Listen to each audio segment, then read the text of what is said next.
रात का समय था। आकाश में तारे शांत और स्थिर खड़े थे, जैसे कोई प्राचीन संगीत बज रहा हो और पूरा ब्रह्मांड उसकी लय में सांस ले रहा हो। कनान की धरती पर फैला हुआ सुनसान मैदान हवा की हल्की सरसराहट में भी किसी गहरे रहस्य की तरह गूंज रहा था। इसी धरती पर याकूब नाम के एक वृद्ध पिता के घर के आंगन में एक युवा लड़का बैठा आसमान की ओर देख रहा था। उसका नाम था यूसुफ।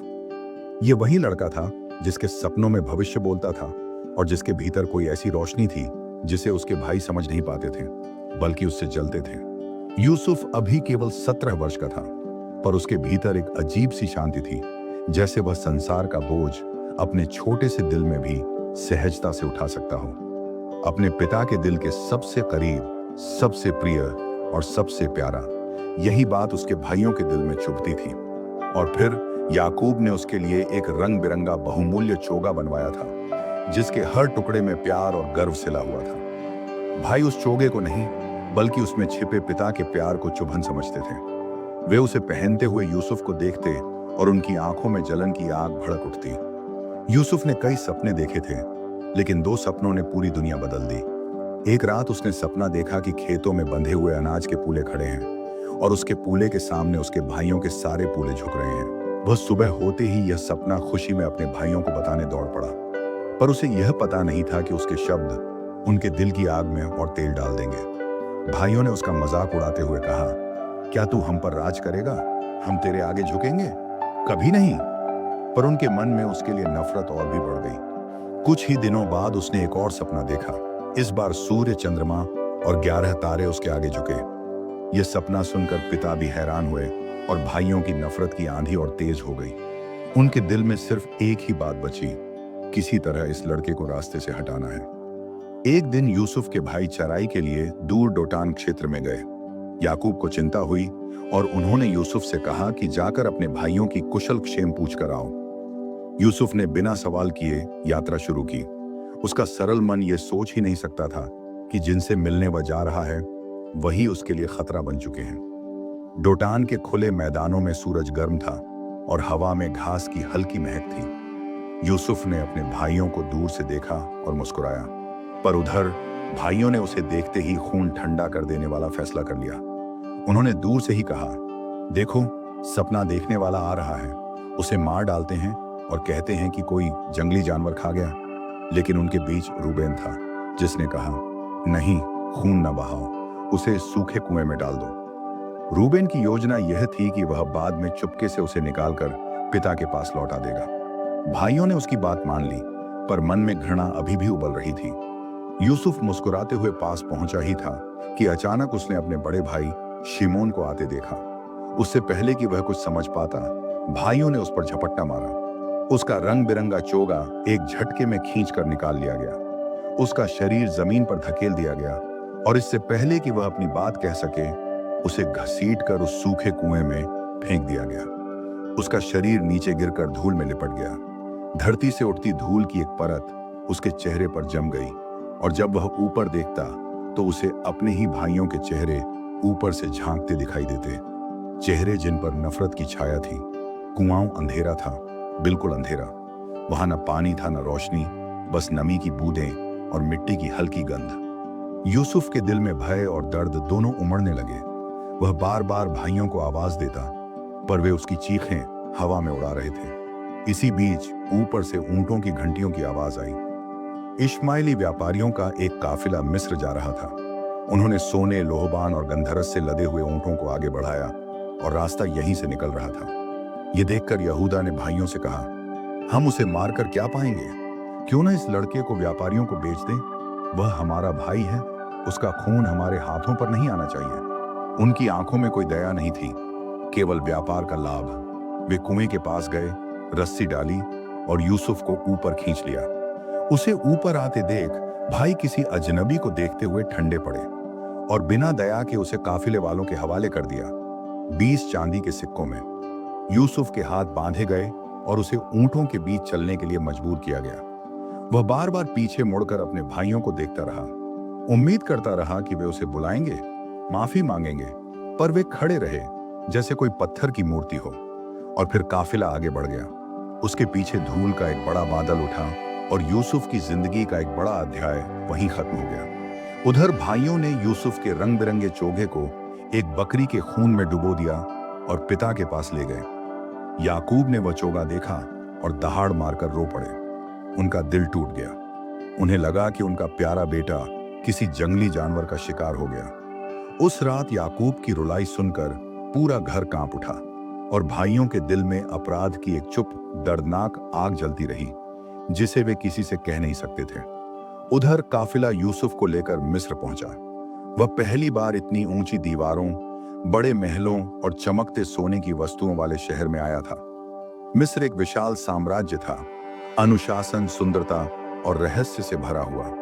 यहाँ की गलियों में एक अलग तरह की शक्ति बहती थी, जैसे हर इमारत की ईंट में इतिहास का कोई बोझ छिपा हो। उन्हीं गलियों में यूसुफ को ले जाया गया और एक अधिकारी के घर बेचा गया। उस अधिकारी का नाम था पोतीफर।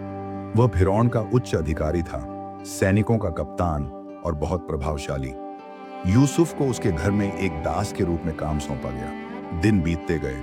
यूसुफ अपने काम में ईमानदारी, लगन और बुद्धिमानी दिखाने लगा। उसकी आंखों में अब भी सपनों की चमक थी, पर उसके दिल में एक दर्द भी था। भाइयों का धोखा, पिता से दूर रहने का दुख और अजनबी देश में फंस जाने की पीड़ा। पर इन सब के बावजूद वह हार नहीं मानता। उसकी आत्मा किसी पुरानी ज्योति की तरह जलती रही। धीरे धीरे पोतीफर ने देखा कि यह युवा लड़का बाकी दासों जैसा नहीं है। वह शांत, समझदार और बेहद विश्वसनीय था। उसके हर काम में सफलता थी।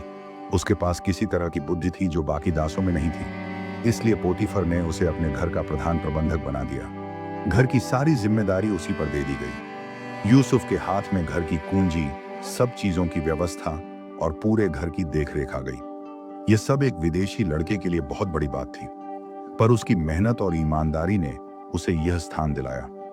पर हर सफलता के साथ एक परीक्षा भी आती है।